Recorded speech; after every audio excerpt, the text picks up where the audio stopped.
Hello जी, नमस्कार everyone. कैसे हैं सारे प्यारे बच्चे। मैं डॉक्टर प्रियंका मिश्रा आपकी अपनी जूलॉजी फैकल्टी लेकर के आई हूँ इस biology NEET Hindi podcast series में एक नया अध्याय, प्राणी जगत, एनिमल किंगडम। इस अध्याय की बेटा अगर मैं नीट में वेटेज की बात करूँ तो यहाँ से आपके कम से कम 2 और ज़्यादा से ज़्यादा 4 प्रश्न आ सकते हैं।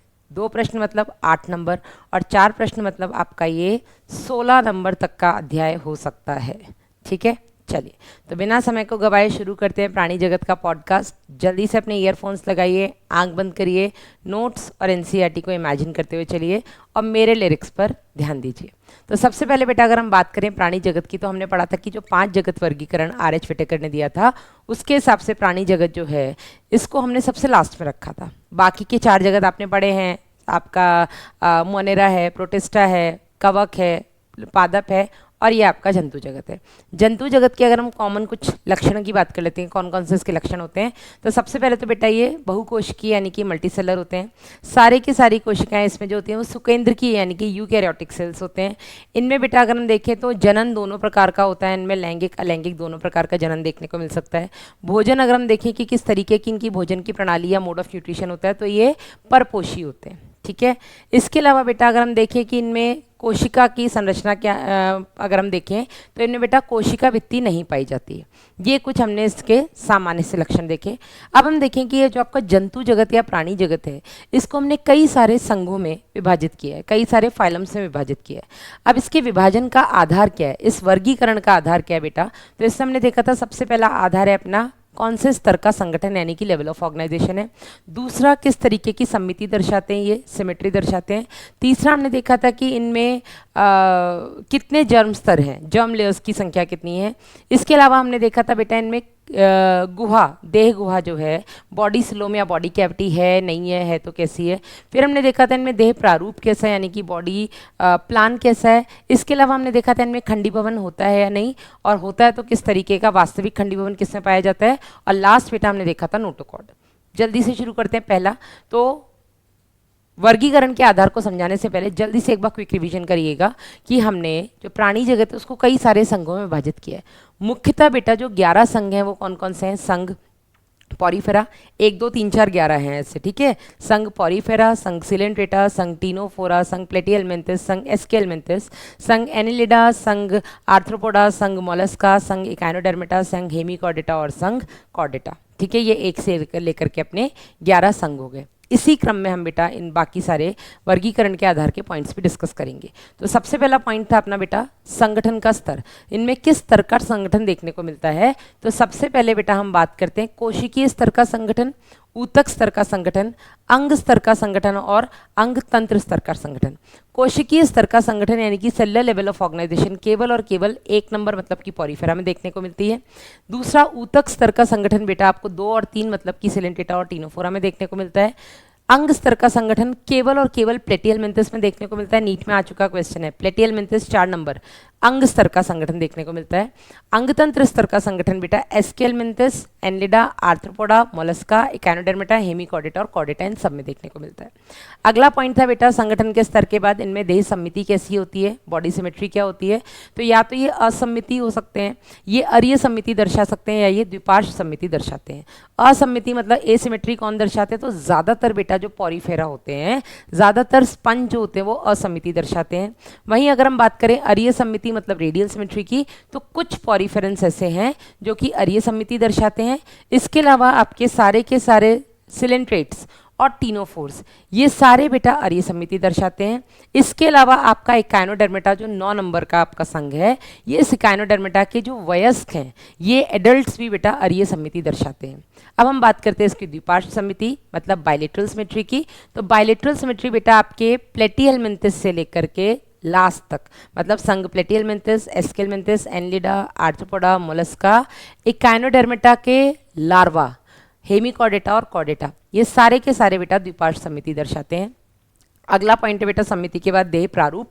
बॉडी प्लान इनमें कैसा होता है, तो बॉडी प्लान के बेसिस पे हमने देखा था या तो इनमें कोशिका एकत्रीकरण सेल एग्रीगेट बॉडी प्लान होता है जो कि स्पंजेस में देखने को मिलता है पॉरीफेरा में। दूसरा बेटा हमने देखा था कि इनमें अंधकोश देह प्रारूप मतलब अंधकोश मतलब जिनमें आहार नाल जो है वो अपूर्ण है, उसमें एक ही छिद्र है, उसी से वो भोजन को अंदर भी लेते हैं और अपशिष्ट पदार्थ को बाहर भी निकालते हैं। और ये बेटा अंधकोश देह प्रारूप इनमें देखने को मिलता है सिलेंट्रेटा, टीनोफोरा और प्लेटियलमिंथस में। इसके बाद हम बात करते हैं बेटा इनमें ट्यूब विद इन ट्यूब, मतलब कि नलिका के अंदर नलिका देह प्रारूप जिसमें कंप्लीट एलिमेंट्री कैनाल है, आहार नाल पूर्ण है। एक तरफ बेटा छिद्र है जिससे ये भोजन को अंदर लेते हैं, जिसको मुख द्वार बोलते हैं, दूसरी तरफ गुदा द्वार जिससे ये अपशिष्ट पदार्थ को बाहर निकालते हैं। और ये नलिका के अंदर नलिका देह प्रारूप बेटा Aschelminthes, Annelida, Arthropoda, Mollusca, Echinodermata, Hemichordata और कॉर्डेटा में देखने को मिलती है। प्लेटियलमिंथिस में अंधकोश मिलता है, कंफ्यूज मत होना बिल्कुल भी, ठीक है। इनमें अपूर्ण आहार नाल होती है। अंधकोश मतलब देह प्रारूप के बाद हम बात करते हैं जन्म स्तर की संख्या की। तो कितनी जन्म स्तर होती हैं बेटा, इस आधार पर दो तरीके के जंतु होते हैं, एक जो कि द्विकोरिक या द्विस्तरीय होते हैं, दूसरे जो त्रिकोरिक या त्रिस्तरीय होते हैं, डिप्लोब्लास्टिक एंड ट्रिप्लोब्लास्टिक। तो द्विकोरिक और डिप्लोब्लास्टिक कौन होते हैं बेटा, जिनमें केवल दो ही जन्म स्तर होते हैं, बाहर वाला एक्टोडर्म और अंदर वाला एंडोडर्म। इनमें मीजोडर्म नहीं होता है, इसके बदले एक्टो और एंडोडर्म के बीच में एक जेली जैसी परत होती है जिसको मीजोग्लिया बोलते हैं, ठीक है। तो द्विकोरिक बेटा होते हैं आपके पॉरीफेरा, सिलेंट्रेटा और टीनोफोरा। इसके अलावा जितने भी हैं ये सारे के सारे त्रिकोरिक यानी कि ट्रिपल प्लास्टिक होते हैं, जिनमें तीन चर्म स्तर होते हैं, बाह्य चर्म, मध्य चर्म और अंत्यचर्म, लेकर के आपके प्लेटियलमिंथिस, Aschelminthes, Annelida, Arthropoda, Mollusca, इकाइनो, Hemichordata और कॉर्डेटा, ये सारे के सारे आपके त्रिकोरिक होते हैं। फिर हम बात करते हैं देह गुहा की। देह गुहा एक वास्तविक मतलब बॉडी कैविटी जो है, एक देह गुहा बेटा ऐसी गुहा है जिसके दोनों तरफ मीजोडर्म उपस्थित है, ठीक है। बाहर एक्टोडर्म, अंदर एंडोडर्म, और दोनों के अंदर मतलब एक्टोडर्म फिर मीजोडर्म फिर गुहा फिर मीजोडर्म फिर एंडोडर्म, इस गुहा को बेटा हम वास्तविक गुहा कहते हैं। देह गुहा के आधार पर बेटा तीन तरीके के जीव होते हैं, अगुहीय, कूट प्रगुहीय या कूटगुहीय और प्रगुहीय जिनको हम वास्तविक गुहीय बोलते हैं। तो अगुहीय मतलब एसिलोमेट जिनमें देह गुहा होती ही नहीं है। तो देह गुहा नहीं किस में होती है बेटा, आपके प्लेटियलमिंथिस। ये वैसे तो त्रिकोरिक है, इनमें बाह्य चर्म, मध्य चर्म और अंतःचर्म तो है, लेकिन बेटा इसमें कोई वास्तविक गुहा नहीं उपस्थित होती। बीच में आहार नाल, आहार नाल के बाहर एंडोडर्म, फिर मीजोडर्म, फिर एक्टोडर्म, डन, ठीक है। दूसरा आते हैं हम कूट गुहीय की बात करते हैं, नीट में आ चुका है कूट गुहा यानी कि फॉल्स कैविटी, गलत कैविटी बेटा किसमें पाई जाती है, आपके एस्केलमिंथिस में पाई जाती है। एस्केलमिंथिस जो होते हैं बेटा इनमें जो मीजोडर्म होता है वो पैचेस के फॉर्म में ऐसे छोटे छोटे धब्बे के रूप में उपस्थित होता है, जिसकी वजह से इस मीजोडर्म के पैचेस के बीच में बेटा छोटी छोटी गुहा होती है जो वास्तविक गुहा नहीं है लेकिन है, तो इसलिए हम इसको कूट गुहा बोलते हैं, कूटगुहीय बोलते हैं। एस्केलमिंथिस के बाद आपके लेकर के एनलिडा, आर्थ्रोपोडा, मोलस्का, इकाइनो, हेमिकॉर्डेटा और कॉर्डेटा, इन 6 के 6 बेटा जो आपके संघ हैं इन सभी में वास्तविक गुहा पाई जाती है, इसलिए हम इनको गुहीय या प्रगुहीय बोलते हैं, ठीक है। इनमें बाहर एक्टोडर्म है, सबसे अंदर एंडोडर्म है, एंडोडर्म के अंदर वो इनकी आहार नाल है। एक्टोडर्म और एंडोडर्म दोनों के बीच में बेटा दोनों तरफ से मीजोडर्म है और बीच में एक वास्तविक गुहा है। तो आपके एस्केलमिंथिस कूटगुहीय होते हैं, प्लेटियलमिंथिस अगुहीय होते हैं, और एनलिडा से लेकर के कॉर्डेटा तक सारे के सारे वास्तविक गुहीय प्रगुहीय होते हैं, ठीक है। गुहा के बाद बेटा अगला पॉइंट है अपना खंडी भवन। खंडी भवन मतलब वास्तविक खंडी भवन को हम बेटा मेटामेरिक खंडी भवन बोलते हैं। वास्तविक खंडी भवन क्या होता है, जिसमें शरीर बाहर से भी खंडों में दिखे और अंदर भी खंडों में विभाजित हो और प्रत्येक खंड में किसी ना किसी अंग का पुनरावृत्ति या रिपीटिशन हो, ठीक है। तो वास्तविक खंडी भवन बेटा आपके नीट में आ चुका क्वेश्चन है, 3 संघों में पाया जाता है, आपके एनलिडा में, आर्थ्रोपोडा में और कॉर्डेटा में। ये 3 ऐसे संघ हैं बेटा जिनमें वास्तविक खंडी भवन पाया जाता है। कूट खंडी भवन बेटा प्लेटियलमिंथिस में पाया जाता है, आउट ऑफ एनसीईआरटी, अभी तक तो नीट में नहीं आया है। आगे बढ़ते हैं, आखिरी पॉइंट है बेटा नोटोकॉर्ड। नोटोकॉर्ड मीजोडर्म से उत्पन्न एक छड़ी नुमा संरचना है जो शरीर के पृष्ठ भाग में उपस्थित होती है, मतलब पीछे की तरफ। और ये बेटा जो नोटोकॉर्ड होती है इसकी उपस्थिति और अनुपस्थिति के आधार पर हमने पूरे जंतु जगत को 2 तरीके से विभाजित किया है। एक जो नोटोकॉर्ड जिनके पास है, जिनको बेटा हम कॉर्डेट कहते हैं, जिसमें आपका संघ कॉर्डेटा आ गया। दूसरे जिनके पूरे जीवन काल में किसी भी अवस्था में नोटोकॉर्ड नहीं देखने को मिलती है, इनको हम नॉन कॉर्डेट्स बोलते हैं। नॉन कॉर्डेट्स में आपके Porifera, Coelenterata, Ctenophora, Platyhelminthes, Aschelminthes, Annelida, Arthropoda, Mollusca, Echinodermata और हेमिकॉर्डेटा आते हैं। डन, ये तो हो गया बेटा अपना वर्गीकरण का आधार। अब यहाँ पे आपको 2 ही चीज़ याद रखनी है, आगे जितने भी हम आगे अब एक एक संघ पढ़ने वाले हैं, प्रत्येक संघ के 2 या 3 बेटा कुछ लक्षण है, विशिष्ट लक्षण, वो आपको पता होने चाहिए और आपको इनके उदाहरण पता होने चाहिए बस। तो सबसे पहले हम बात करते हैं संघ पॉरीफेरा की। तो पॉरीफेरा का सामान्य नाम बेटा स्पंज होता है। इनको हम पॉरीफेरा इसलिए बोलते हैं क्योंकि इनके पूरे शरीर पर छिद्र, पोर पाए जाते हैं, इसलिए हम इनको पॉरीफेरा बोल देते हैं। ये जो बेटा आपके पॉरीफेरा होते हैं, इन पॉरीफेरन में दो बहुत ही विशिष्ट लक्षण होते हैं। सबसे पहले तो बेटा इनके पास जल नाल तंत्र पाया जाता है, जिसको हम वाटर कैनाल सिस्टम बोलते हैं।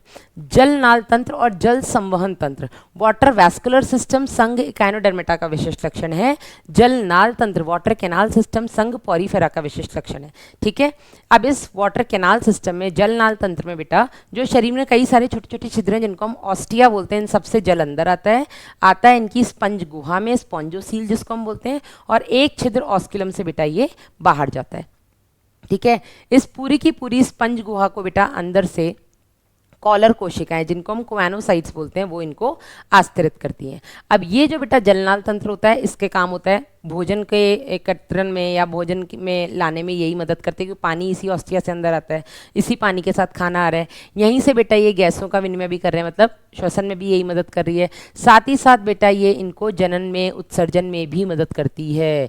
ठीक है, ये जो इनकी कॉलर कोशिकाएं होती हैं, जिनको हम कोएनोसाइट्स बोलते हैं, पूरी की पूरी स्पंज गुहा को अंदर से आस्तरित करती है। इनको कॉलर कोशिकाएं हम इनके ऊपर जो सीलिया होते हैं उनके अरेंजमेंट की वजह से बोलते हैं, जिसके बीच में से एक फ्लैजिला निकलता है।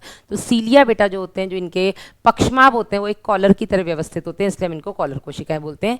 दो ही इसके विशिष्ट लक्षण हैं, जलनाल तंत्र और कोएनोसाइट्स। ठीक है, इसके अलावा बेटा इनमें नर और मादा अलग अलग नहीं होते, तो ये हर्माफ्रोडाइट यानी कि उभयलिंगी होते हैं। अब हम बात कर लेते हैं इसके एग्जाम्पल्स की। तो यहाँ पर एग्जाम्पल्स हो गया बेटा आपका साइकॉन, जिसका सामान्य नाम स्काइफा है। यहाँ पर एग्जाम्पल हो गया बेटा आपका स्पॉन्जिला, इकलौता ऐसा स्पंज है जो कि स्वच्छ जल में रहता है। बाकी ये सारे के स्पंज कहाँ रहते हैं? समुद्री जल में। स्पॉन्जिला इकलौता ऐसा स्पंज है जो कि स्वच्छ जल में रहता है। तीसरा हो गया बेटा यूस्पॉन्जिया, जिसको हम बाथ स्पंज भी बोलते हैं। खत्म, पॉरीफेरा खत्म। आगे बढ़ते हैं सिलेंट्रेटा। तो सिलेंट्रेटा, जिनको हम नीडोब्लास्ट या निडेरियंस भी बोलते हैं, निडेरियंस इसलिए बोलते हैं क्योंकि इनके पास एक विशिष्ट कोशिका होती है जिनको हम नीडोब्लास्ट कोशिकाएं बोलते हैं। ये नीडोब्लास्ट कोशिकाएं बेटा तीन काम करती हैं। सबसे पहले ये अपने शिकारी को पकड़ने में मदद करती हैं, अपने शिकार को पकड़ने में मदद करती हैं। दूसरा, अपने शिकारी से बचने में मदद करती हैं। तीसरा, अपने आप को इन्हें कहीं अगर एंकर करना है, बांधना है, फंसाना है, उसमें बेटा ये मदद करती हैं। ठीक है, इनके पास बेटा एक विशिष्ट गुहा होती है जिसको हम वैस्कुलर, गैस्ट्रोवैस्कुलर यानी कि आपकी जठर संवहनी गुहा कहते हैं। अब नाम ही इसका गैस्ट्रोवैस्कुलर यानी इनकी जठर संवहनी है, तो ये पाचन में और ये परिसंचरण में मदद करती है।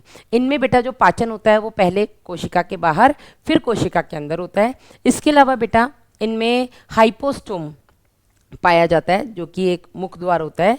ठीक है, और यहाँ पर नीडोब्लास्ट जो होते हैं वो बेटा इनके शरीर पर पाए जाते हैं, इनके टेंटिकल्स पे पाए जाते हैं, लेकिन शरीर के बेस जो है जो आधार बनाता है उस पर नहीं पाए जाते। ठीक है, ये नीडोब्लास्ट कोशिकाएं।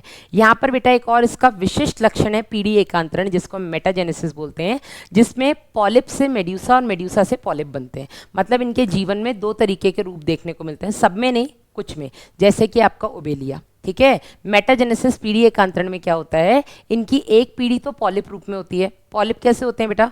पॉलिप आपके बेलनाकार होते हैं, पॉलिप एक जगह पर स्थायी होते हैं। वहीं बेटा इनकी जो अगली पीढ़ी बनती है वो मेड्यूसा अम्ब्रेला के आकार यानी कि छतरी नुमा होते हैं, और ये गति कर सकते हैं, एक जगह से दूसरी जगह जाते आते रहते हैं, ये स्थिर नहीं होते। पॉलिप स्थिर होते हैं, मेड्यूसा गति करते हैं। पॉलिप जो होते हैं वो बेलनाकार होते हैं, मेड्यूसा छतरी नुमा आकार के होते हैं। पॉलिप से मेड्यूसा बेटा अलैंगिक जनन द्वारा बनता है, मेड्यूसा से पॉलिप लैंगिक जनन द्वारा बनता है। अब पॉलिप फेज के बेटा उदाहरण है जो ऐसे जीव जो केवल पॉलिप अवस्था में रहते हैं बेटा, वो हो गया आपके हाइड्रा, वो हो गया आपका एडम्सिया जिसको हम सी एनिमोन बोलते हैं। आपके ऐसे सिलेंट्रेट्स जो केवल और केवल मेड्यूसा में रहते हैं बेटा, वो हो गया आपका ऑरेलिया जिसको हम जेलीफिश बोलते हैं, और ओबेलिया ऐसा जीव है जो कि पीढ़ी एकांतरण दर्शाता है। इसके अलावा अन्य अगर हम इसके उदाहरण की बात करें सिलेंट्रेट्स की, तो इसमें आपका फाइजेलिया आ जाएगा जिसको हम पुर्तगाली उद्मानव बोलते हैं। इसमें आपका पेनेटुला आ जाएगा जिसको हम सी पेन या समुद्री पेन बोलते हैं। इसमें आपका गोर्गोनिया आ जाएगा जिसको हम सी फैन बोलते हैं। इसमें आपका मियांड्रीना आ जाएगा जिसको हम ब्रेन कोरल्स बोलते हैं। ठीक है, ये सारे के सारे उदाहरण है बेटा आपके संघ सिलेंट्रेटा के।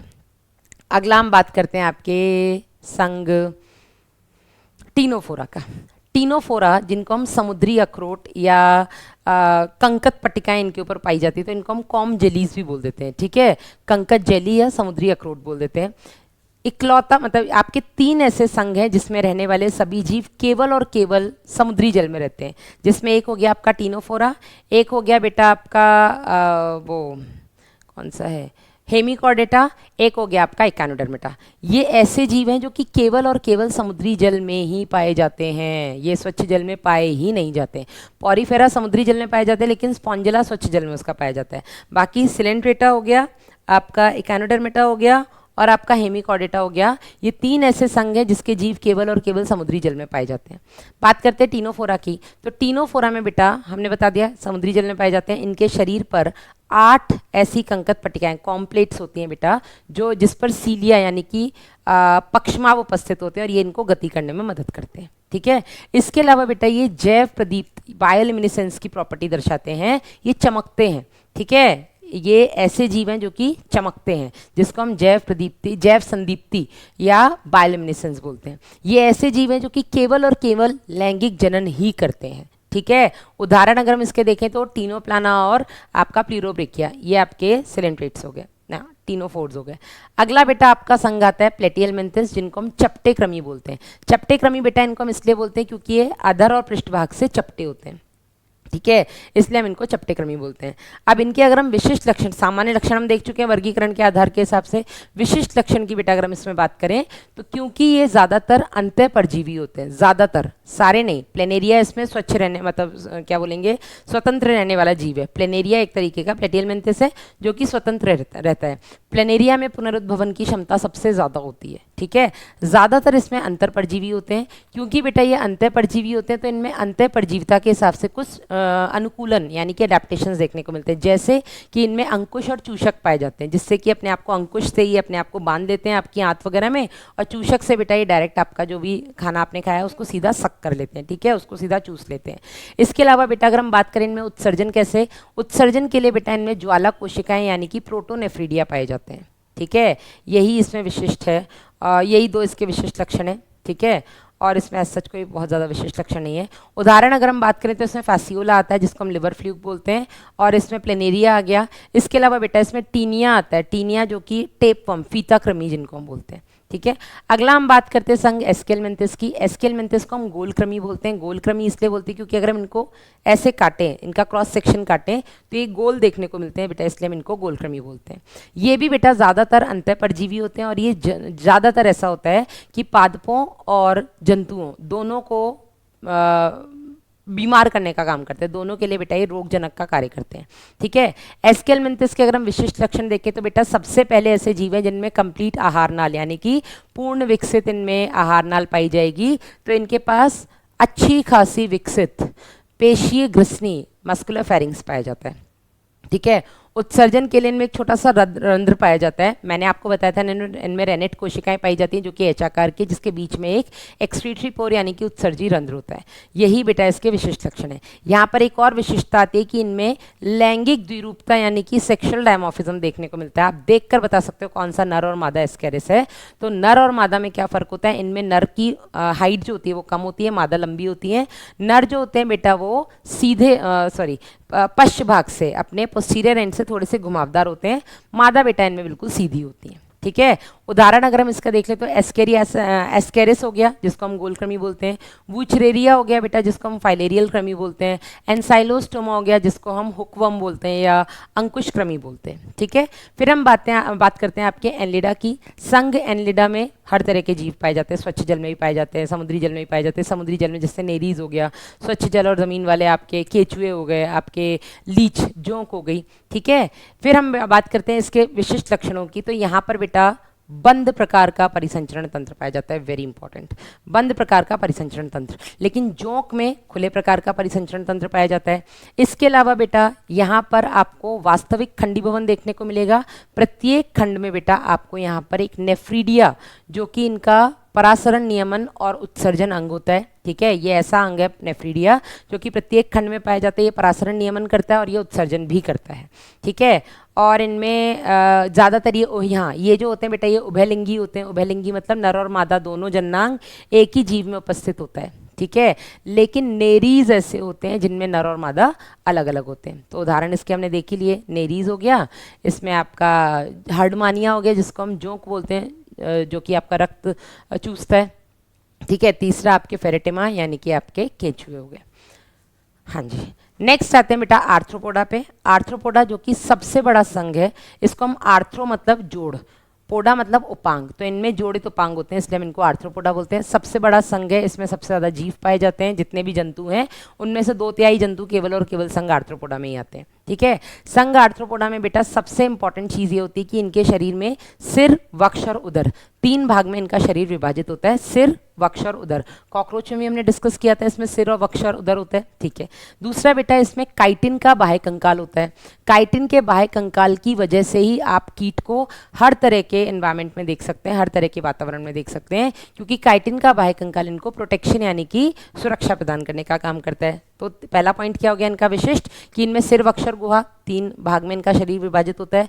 दूसरा काइटिन का बाह्य कंकाल होता है। तीसरा जोड़ित उपांग होते हैं। चौथा श्वसन के लिए अगर हम बात, अच्छा हाँ, एनलिडा में बेटा जो श्वसनांग होता है वो श्वसनांग होता है आपका नम त्वचा, ठीक है।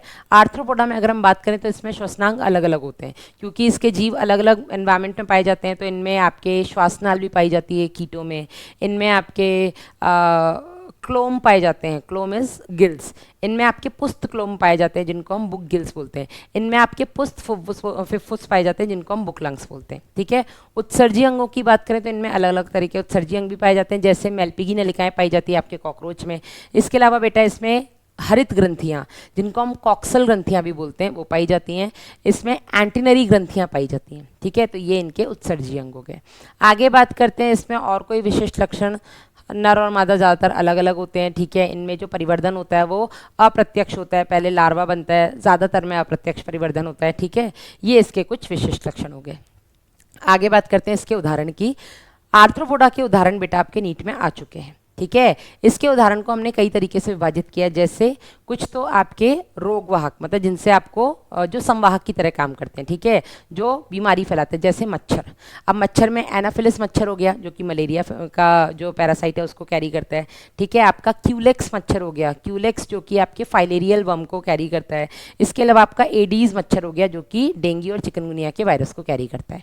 ये तो हो गए आपके रोगजनक, ठीक है। इसके अलावा और कीट में आ गए आपके जिनसे आप पैसा कमा सकते हो, जैसे हो गया आपका लेसिफर जिससे आप लाख बनाते हो, ठीक है, लाख की चूड़ियाँ, लाख के खिलौने। इसके अलावा आपका बॉम्बिक्स हो गया, सिल्क वर्म है ना, जिससे आपको रेशम मिलती है, रेशम कीट जिसको हम बोलते हैं।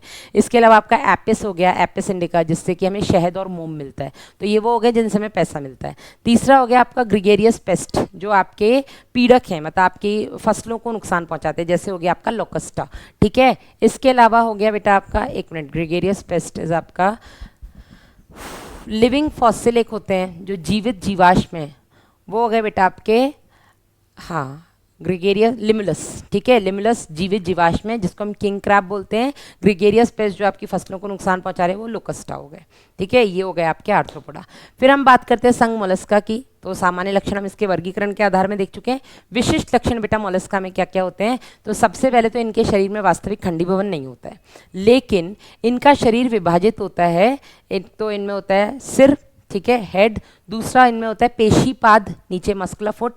तीसरा बेटा इनमें होता है अंतरंग ककुद जिसको हम विसरल हम्प बोलते हैं। तो 3 भाग में इनका शरीर विभाजित होता है। इसके अलावा बेटा इनमें उत्सर्जन और श्वसन के लिए क्लोम पाए जाते हैं जिनको हम बोलते हैं बेटा गिल्स, और इनको हम टीनिडिया भी बोलते हैं यहाँ पर, ठीक है। इनमें बेटा एक कैल्शियम कार्बोनेट का ये अपने ऊपर कवच, जितने भी आपको ये दिखते हैं ना शंख सीपी वाले, ये जितने भी जीव हैं वो सारे आपके मोलस्का में ही आते हैं, ठीक है। शंख और सीपी ये बनाते हैं क्योंकि इनकी त्वचा बहुत ही सॉफ्ट होती है, इसीलिए बेटा अपनी ये त्वचा को बचाने के लिए अपने ऊपर कैल्शियम कार्बोनेट का कवच बना लेते हैं, ठीक है। और इसको बेटा हम मेंटल बोलते हैं जो कि अंतरंग कुकुद के ऊपर एक कवच होता है। इसके बीच में अंतरंग ककुद और इस मेंटल के बीच में बेटा एक मेंटल गुहा होती है जिसमें क्लोम पाए जाते हैं जो कि इनको श्वसन और उत्सर्जन में मदद करते हैं। इसके अलावा बेटा इनके मुख में रेती जीवा पाई जाती है, रेड्यूला। नीट में आ चुका क्वेश्चन है 2019 में। ये रेती जीवा बेटा इनको भोजन को जब ये अंतर्ग्रहण करते हैं उसमें मदद करते हैं, रेती जीवा जिसको हम रेड्यूला भी बोलते हैं। बात करें बेटा इसके उदाहरण की, तो इसके उदाहरण बहुत इंपॉर्टेंट है। इसमें आता है आपका सेब घोंघा, पाइला। इसमें आते हैं आपके पर्ल ऑयस्टर्स, पिंकटेडा। इसमें आता है आपका एप्लाइसिया, एप्लाइसिया जिसको हम बोलते हैं सी हेयर, समुद्री खरगोश। ठीक है, मैंने याद करने का आपको ट्रिक बताया था, जाओ पिंकी एप्पल लेकर आओ सितंबर के महीने में, सितंबर अक्टूबर के महीने में, और उसको दांतों से काटो। ठीक है, तो दांतों से हो गया डेंटेलियम टस्क शेल जिसको हम बोलते हैं, काटो हो गया आपका कीटोप्ल्यूरा जिसको हम काइटॉन बोलते हैं, पिंकी से हमने बोला था पिंकटेडा। ठीक है, जिसको हमने पर्ल ऑयस्टर बोल दिया, जो मोती बनाते हैं। ठीक है, एप्पल, एप्पल लेकर आओ, एप्पल इज एप्लाइसिया जिसको हम सी हेयर बोलते हैं, और हो गया आपका सेब घोंगा, एप्पल स्नेल जिसको हम पाइला बोलते हैं, लाओ, लोलिगो और सेपिया। ठीक है, ये सारे आपके मोलस्का के उदाहरण हो गए। फिर हम बात करते हैं आपका अगला इकाइनोडर्मेटा। इकाइनोडर्मेटा में सबसे पहले हमने यही बोला कि ये सारे के सारे आपके समुद्र में रहने वाले होते हैं। इसके अलावा इकाइनो मतलब इनकी जो त्वचा होती है वो कांटेदार होती है, क्योंकि इनका जो अंत्य कंकाल होता है वो कैल्शियम कार्बोनेट का बना होता है। इनमें कोई भी उत्सर्जी अंग नहीं होता। उत्सर्जन के लिए बेटा इनके पास जल संवहन तंत्र होता है, उसमें ट्यूब फीट होते हैं, इसी से बेटा ये उत्सर्जन कर लेते हैं। इनके पास विशिष्ट उत्सर्जी अंग नहीं होते हैं, ये इसमें सबसे इंपॉर्टेंट है। बाकी इनका ये जो जल संवहन तंत्र है, इनमें जो आहार नाल होती है पूर्ण होती है, लेकिन आहार नाल का मुख जो होता है वो जमीन की तरफ होता है अधर भाग में, और इनकी जो गुदा द्वार होता है वो पृष्ठ भाग में यानी कि ऊपर की तरफ होता है। इनमें हमने बताई दिया था, इनका जो लार्वा होता है वो द्विपार्श्व समिति दर्शाता है, इनका जो वयस्क होता है वो अरीय समिति दर्शाता है। तो इसमें वयस्क लार्वा से कम विकसित होते हैं। ठीक है, ये हमने इसमें बता दिया था। ठीक है, चलिए उदाहरण देख लेते हैं बेटा आपके इकाइनोडर्मेटा के। तो इसमें आपका एस्टीरियाज आ गया, स्टारफिश। इसमें आपका कुकुमेरिया आ गया जिसको हम समुद्री कुकुम्बर या समुद्री खीरा बोल देते हैं। इसमें आपका स्टारफिश ब्रिटल स्टार आ गया जिसको हम ऑफ्यूरा बोलते हैं, ऑफ्यूरा ब्रिटल स्टार आ गया। ये सारे आपके इकाइनोडर्मेटा के उदाहरण हो गए। अगला संघ है बेटा आपका हेमिकॉर्डेटा। हेमिकॉर्डेटा जो होता है ये एक तरीके से नॉन कॉर्डेट्स और कॉर्डेट्स के बीच में संयोजक कड़ी की तरह काम करते हैं।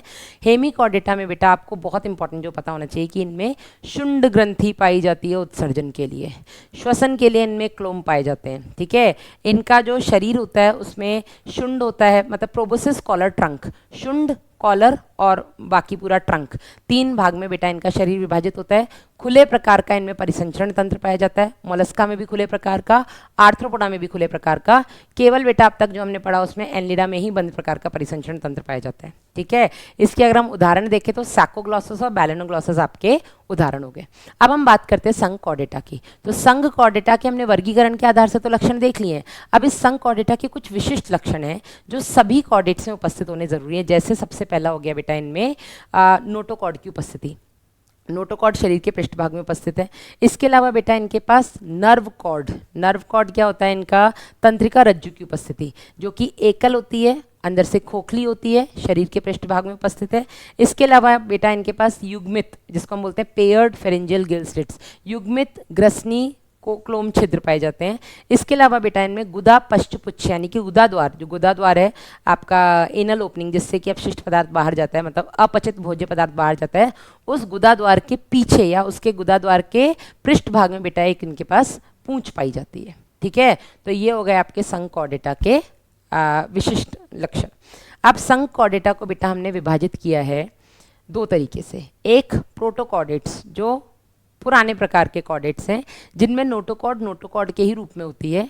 दूसरे यू कॉर्डेट्स जिनमें नोटोकॉर्ड जो है वो वर्टिब्रल कॉलम यानी कि मेरुदंड बना लेती है। ठीक है, तो आप ये भी बोल सकते हैं कि जो आपके कॉर्डेट्स होते हैं इनको हम तीन उपसंघों में विभाजित करते हैं। यूरोकॉर्डेटा जिसको हम ट्यूनिकेटा बोलते हैं उपसंघ, दूसरा उपसंघ सिफेलोकॉर्डेटा, तीसरा उपसंघ यूकॉर्डेटा जिसको हम वर्टिब्रेटा भी बोल देते हैं। इनमें बेटा जो आपका उपसंघ सिफेलोकॉर्डेटा और यूरोकॉर्डेटा है जिसको हम ट्यूनिकेटा बोलते हैं, ये दोनों आपके प्रोटोकॉर्डेट्स यानी कि पुराने टाइप के कॉर्डेट्स हैं जिनमें पूरे जीवन काल में या तो नोटोकॉर्ड, मतलब जब भी पूरे जीवन काल की किसी भी अवस्था में नोटोकॉर्ड अगर दिखेगी तो वो नोटोकॉर्ड ही रहेगी, वो कभी भी आगे मेरुदंड यानी कि वर्टिब्रल कॉलम नहीं बनाएगी, रीढ़ की हड्डी नहीं बनाएगी, वो केवल नोटोकॉर्ड रहेगी। ठीक है, अब हम बात करते हैं बेटा, ये आपके नीट में आ चुका क्वेश्चन है 2020 में कोरोना वाले टाइम पर। ठीक है, कि तीन उपसंघों में विभाजित किया है, ट्यूनिकेटा जिसको यूरोकॉर्डेटा बोलते हैं, सिफेलोकॉर्डेटा और वर्टिब्रेटा। ठीक है, चलिए अब बेटा ये जो आपके यूरोकॉर्डेटा और सिफेलोकॉर्डेटा है, यूरोकॉर्डेटा जिसको हम ट्यूनिकेटा बोलते हैं, ट्यूनिकेटा इसलिए क्योंकि बेटा इसके शरीर पर ट्यूनिसन का कवच बना हुआ होता है। ट्यूनिसिन एक तरीके का पॉलीसेक्राइड है, ठीक है, उसका इस पे कवच बना हुआ होता है, इसलिए बेटा हम इसको ट्यूनिकेटा बोलते हैं, यूरोकॉर्डेटा को। यूरोकॉर्डेट्स जो होते हैं बेटा ये इकलौते ऐसे कॉर्डेट हैं जिनमें खुले प्रकार का परिसंचरण तंत्र पाया जाता है। बाकी सभी कॉर्डेट्स में बंद प्रकार का परिसंचरण तंत्र पाया जाता है, ठीक है। आपके यूरोकॉर्डेट्स में खुले प्रकार का, सिफेलोकॉर्डेट्स में बंद प्रकार का परिसंचरण तंत्र। यूरोकॉर्डेट्स में बेटा जो नोटोकॉर्ड होती है वो पूरे जीवन काल में केवल और केवल लार्वावस्था में पाई जाती है, वयस्क में नहीं पाई जाती है, ठीक है। वहीं अगर हम सिफेलोकॉर्डेट्स की, अच्छा लार्वा की भी केवल पूंछ वाले भाग में पाई जाती है यूरोकॉर्डेटा में। वहीं अगर हम बात करें सिफेलोकॉर्डेटा की तो इनमें नोटोकॉर्ड सिर से लेकर के पूंछ तक पूरे जीवन काल में पाई जाती है, ठीक है। उत्सर्जी अंग अगर हम बात करें तो यूरोकॉर्डेट्स में या ट्यूनिकेट्स में बेटा उत्सर्जी अंग के लिए न्यूरल ग्रंथियां पाई जाती हैं। वहीं सिफेलोकॉर्डेट्स में उत्सर्जी अंग इनका ज्वाला कोशिकाएं या प्रोटोनेफ्रिडिया होते हैं। उदाहरण देख लेते हैं तो यूरोकॉर्डेट्स के उदाहरण में आ जाएंगे बेटा आपका सैल्पा, डोलियोलम, हर्डमानिया, ये सब, ठीक है, और सेल्पाडोलियम, ठीक है। इधर आपके सिफेलोकॉर्डेट्स के उदाहरण में आता है आपका बेटा एम्फिऑक्सस, जिसको हम लैंसलेट या ब्रैंकियोस्टोमा भी बोल देते हैं। डन। अब हम आगे आते हैं बेटा आपके जो ये हैं वर्टिब्रेट्स, ठीक है, या यूकॉर्डेट्स जो होते हैं, वर्टिब्रेट्स जिनमें नोटोकॉर्ड आगे वर्टिब्रल कॉलम यानी कि मेरुदंड बना लेती है। अब इन वर्टिब्रेट्स को बेटा हमने दो तरीके से विभाजित किया, एक जिनमें जबड़े नहीं होते, एग्नेथा, एक जिनमें जबड़े होते हैं जिनको हम ग्नैथोस्टोमेटा बोलते हैं। स्टोमा मतलब मुख, ग्नैथो मतलब जबड़ा, तो जिनके मुख में जबड़े होते हैं उसको हम ग्नैथोस्टोमेटा बोलते हैं, जिनमें मुख में जबड़े नहीं होते उनको हम एग्नेथा बोलते हैं। एग्नेथा में बेटा जो आपका उपसंग आता है या जो आपका वर्ग आता है उस वर्ग को हम बोलते हैं साइक्लोस्टोमेटा। साइक्लो मतलब गोल, स्टोमा मतलब मुख, तो साइक्लोस्टोमा में बेटा गोल मुंह होता है, क्योंकि इनमें जबड़े नहीं होते तो इनका चूषक प्रकार का मुंह होता है, ये चीज़ों को चूसते हैं, ठीक है। ये पूरे जीवन काल समुद्र में बड़ी बड़ी मछलियों के ऊपर बाह्य परजीवी की तरह रहते हैं, ठीक है। इनमें तैरना इनको नहीं आता है, इनमें कोई भी गमनांग नहीं होता है, कोई भी फिन्स वगैरह इनमें नहीं पाए जाते हैं, ठीक है। इनके शरीर पर किसी भी तरीके का शल्क नहीं पाया जाता है, इसीलिए पूरे जीवन काल में बड़ी बड़ी मछलियों के ऊपर इस तरीके से रहते हैं, ठीक है। फिर ये पूरे जीवन काल तो समुद्र में रहते हैं, लेकिन जब इनको स्पॉन करना होता है, इनको जब रिप्रोड्यूस करना होता है, बच्चे देने होते हैं, उस टाइम पर बेटा ये स्वच्छ जल में जाते हैं, बच्चे देते हैं। बच्चे देने के बाद बेटा कुछ दिनों बाद ये मर जाते हैं। इनके जो लार्वा होते हैं वो स्वच्छ जल में रहते हैं और वयस्क होते ही बेटा वो समुद्री जल में आ जाते हैं, ठीक है। आगे इनमें क्लोम छिद्र होते हैं बेटा, 4 से लेकर के 11 जोड़ी क्लोम छिद्र कुछ इनमें पाए जाते हैं। ऐसा ही है, 4 से 6 जोड़ी कुछ क्लोम छिद्र पाए जाते हैं, एक बार चेक कर लेना, ठीक है। ये हो गए आपके साइक्लोस्टोम्स। 6 से 15 जोड़ी, 6 से 15 जोड़ी बेटा इनमें क्लोम छिद्र पाए जाते हैं। और बेटा इसके उदाहरण हो गए आपके मिक्सिन जिसको हम हैगफिश बोलते हैं, आपका लैम्प्रे हो गया जिसको हम पेट्रोमाइजन बोलते हैं, ये आपके साइक्लोस्टोम्स के उदाहरण हो गए। आगे बढ़ते हैं बेटा, अब हम बात करते हैं आपके ग्नैथोस्टोमेटा की। ग्नैथोस्टोमेटा मतलब जिनके पास जबड़े होते हैं, तो जबड़े जिनके पास होते हैं उनको भी हमने दो तरीके से विभाजित किया है। एक वो जो मछलियाँ हो गई, ठीक है, जिनको हम पिसीस, वर्ग पिसीस बोलते हैं। दूसरा जिनके पास 4 पैर होते हैं, चतुष्पाद जो हम बोलते हैं, जिनके पास टेट्रापोडा होते हैं। तो 4 पैर में आ गया आपका वर्ग एम्फीबिया, सरीसृप, वर्ग एम्फीबिया मतलब उभयचर, वर्ग रेप्टाइल्स मतलब सरीसृप, वर्ग एवीज मतलब पक्षी, और वर्ग स्तनी मतलब मैमल्स, ठीक है। पहले हम बात करते हैं वर्ग पिसीस की, जिनके पास चतुष्पाद नहीं होते हैं। वर्ग पिसीस में सारी मछलियाँ आती हैं, दो तरीके के इसमें होती हैं पिसीस। एक आपकी कॉन्ड्रिक्थीस जिनको हम उपास्थिल मछलियाँ बोलते हैं, एक आपकी ऑस्ट्रिक्थीस जिनको हम अस्थिल मछलियाँ बोलते हैं। मछलियों के कुछ अगर हम सामान्य लक्षणों की बात कर लें तो ये जो मछलियाँ होती हैं बेटा, ये मछलियाँ आपकी स्ट्रीमलाइन इनकी बॉडी होती है। स्ट्रीमलाइन बॉडी मतलब जो पानी को काटते हुए चल सके, ठीक है, सारी मछलियों की एक जैसी होती है। इनके शरीर पर कुछ शल्क यानी कि स्केल्स पाए जाते हैं, ठीक है। अब हम बात करें बेटा अगर ऑस्ट्रिक्थीस और कॉन्ड्रिक्थीस की, तो कॉन्ड्रिक्थीस जो होते हैं बेटा, कॉन्ड्रिक्थीस जिनकी की उपास्थिल जो अंतः कंकाल होता है वो उपास्थियों का बना होता है। ऑस्ट्रिक्थीस का बेटा अंतः कंकाल अस्थियों का बना होता है। कॉन्ड्रिक्थीस का जो मुख होता है बेटा वो जमीन की तरफ अधर भाग में होता है मुख, ठीक है। ऑस्ट्रिक्थीस जो अस्थिल मछलियां हैं इनका बेटा जो मुख होता है वो बिल्कुल अग्र भाग में होता है, अधर भाग में कॉन्ड्रिक्थीस का, ठीक है, उपास्थिल मछलियों का, और अग्र भाग में बिल्कुल सिरे पर ये होता है बेटा आपकी अस्थिल मछलियों का। इसके अलावा बेटा जो आपके कॉन्ड्रिक्थीस होते हैं इनमें एयर ब्लैडर नहीं होता, ठीक है। एयर ब्लैडर नहीं होने की वजह से इनको लगातार तैरना पड़ता है और ये नहीं तैरेंगे तो डूब जाएंगे। वहीं बेटा जो आपके ऑस्ट्रिक्थीस होते हैं इनमें एयर ब्लैडर होते हैं, जिसकी वजह से ये लगातार नहीं तैरेंगे तो भी डूबेंगे नहीं, क्योंकि एयर ब्लैडर में हवा भरी हुई है, हवा की वजह से ये हल्के हो जाते हैं तो ये डूबते नहीं है। चौथा बेटा जो आपके कॉन्ड्रिक्थीज होते हैं, इन कॉन्ड्रिक्थीज में क्या होता है, और ऑपरक्लम जो गिल कवर होते हैं ना, क्लोम के जो क्या बोलते हैं, आवरण, ऑपरक्लम इनमें नहीं होता है। आपके ऑस्टिकथीज में ऑपरक्लम होता है।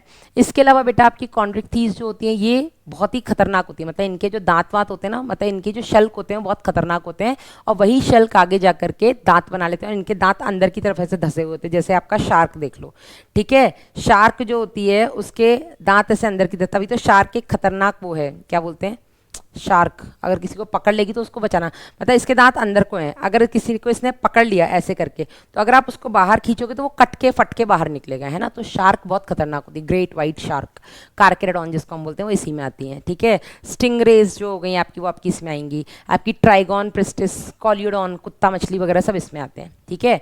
अब अगर हम बात करें ऑस्टिकथीस के कुछ उदाहरणों की, तो यहाँ पर बेटा ये आपके समुद्री जल में भी पाई जाती हैं, ये स्वच्छ जल में भी पाई जाती हैं, घरों में और ऑफिस में जो एक्वेरियम मॉल्स वगैरह में रखे होते हैं उसमें भी आपके अस्थिल मछलियाँ पाई जाती हैं, ठीक है। तो एक्वेरियम में हम किसको रखते हैं, घर में बेटा बिटिया को रखते हैं। बेटा आपकी फाइटिंग फिश है, लड़ाकू विमान होते हैं ना लड़के, और बिटिया हमारी एंजल फिश है, ठीक है, एंजल फिश जो जिसको हम टेरोफाइलम बोलते हैं, ठीक है। तो एक्वेरियम की ये दो मछलियाँ हो गई, आपका बेटा जिसको फाइटिंग फिश बोलते हैं, लड़ाकू विमान, और आपका जो बिटिया है, बिटिया आपकी एंजल है जो कि टेरोफाइलम हो गई। इसके अलावा बेटा ये समुद्री जल में पाई जाती हैं, ये आपके स्वच्छ जल में पाई जाती हैं। तो समुद्री जल में बेटा जो पाई जाती है वो हो गई आपकी उड़ने वाली मछली, जिसको हम बोलते हैं एक्सोसीटस, समुद्री जल में पाया जाता है आपका हिप्पोकैम्पस। स्वच्छ जल वाली हो गई बेटा आपकी क्या बोलते हैं उसको यार, एक तो हो गई आपकी रोहू, रोहू शायद स्वच्छ जल वाली है, एक बार प्लीज़ चेक कर लेना, ठीक है। क्लारियास, रोहू, लेबियो, ये शायद से सारी आपकी स्वच्छ जल वाली है। फिर हम बात करते हैं आपके अगले वर्ग उभयचर की।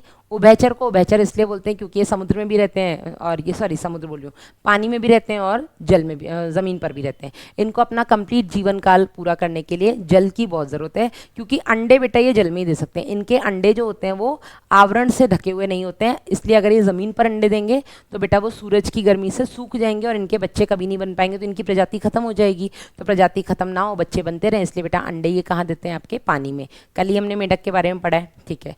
तो उभयचर हो गए। इनकी जो त्वचा होती है बेटा वो नम होती है, इसी नम त्वचा से ये श्वसन करते हैं, हमने देखा था। जो भी कल मैंने आपको मेंढक में पढ़ाया वो सब कुछ आपका यहीं हो गया, ठीक है। इनका जो स्कल होता है वो कैसा होता है, डाइकोंडाइलिक स्कल होता है उभयचर का, और हमारा स्तनियों का डाइकोंडाइलिक स्कल होता है। इसके अलावा मछली हो गई, सरीसृप हो गए, पक्षी, इन सब में मोनोकोंडाइलिक स्कल होता है, मतलब इनके स्कल में एक ही कॉन्डाइल होता है, जिससे कि वो मेरुदंड से जुड़ा हुआ होता है, ठीक है। ये मैंने आपको वो फ्लो चार्ट सॉरी क्या बोलते हैं टेबल बना करके बताया था, ठीक है। सबसे पहले हमने देखा था कि इनमें बाहर आवरण क्या होता है, तो मछलियों में हमने देखा था शल्क पाए जाते हैं, ठीक है। उभयचर में नम त्वचा होती है, सरीसृप जो होते हैं इनमें कास्ट, वो सूखी सी त्वचा होती है ना, ड्राई स्केली सी, है ना। और आपके पक्षियों में पंख पाए जाते हैं, स्तनियों में त्वचा पे, मतलब आपकी स्किन है जिसमें केराटिन है, इसी पे रोम वगैरह है, ठीक है, बाल हैं। आगे बढ़ते हैं बेटा, त्वचा हो गई। पाचन तंत्र की बात करें तो सब में पूर्ण पाचन तंत्र होता है, ठीक है। पाचन तंत्र में एडिशनल 2 चैम्बर होते हैं, क्रॉप और गिजर्ड, शस्त और पेशनी, जो कि केवल और केवल पक्षियों में देखने को मिलते हैं और किसी में देखने को नहीं मिलता। और ये क्वेश्चन आपका नीट 2021 या 22 में आया हुआ है कि शस्त और पेशनी किस में पाई जाती है, या 23 में आया था। तो जितने भी आपके पक्षी हैं उन सब पक्षियों के उदाहरण देख लो, उनमें ही बेटा आहार नाल में शस्त और पेशनी पाई जाती है, बाकी सब में और किसी में नहीं पाई जाती, सबका आहार नाल एक जैसा है। फिर अगर हम बात करें श्वसन की, तो मछलियों में क्लोम से श्वसन होता है, आपके उभयचर में हमने देखा था त्वचा से होता है, मुख ग्रसनी गुहा से होता है, इनमें फेफड़ों से होता है, और इनके लार्वा में बेटा उससे क्लोम से होता है। बाकी सरीसृप हो गए, पक्षी हो गए और हम हो गए, हम सभी में बेटा श्वसन के लिए फेफड़े होते हैं। पक्षियों में फेफड़ों में एडिशनल चैम्बर्स होते हैं जो कि एयर सैक, जो कि इनको श्वसन में और मदद करते हैं। फिर हम बात करें परिसंचरण तंत्र की, तो सबका परिसंचरण बेटा बंद प्रकार का है।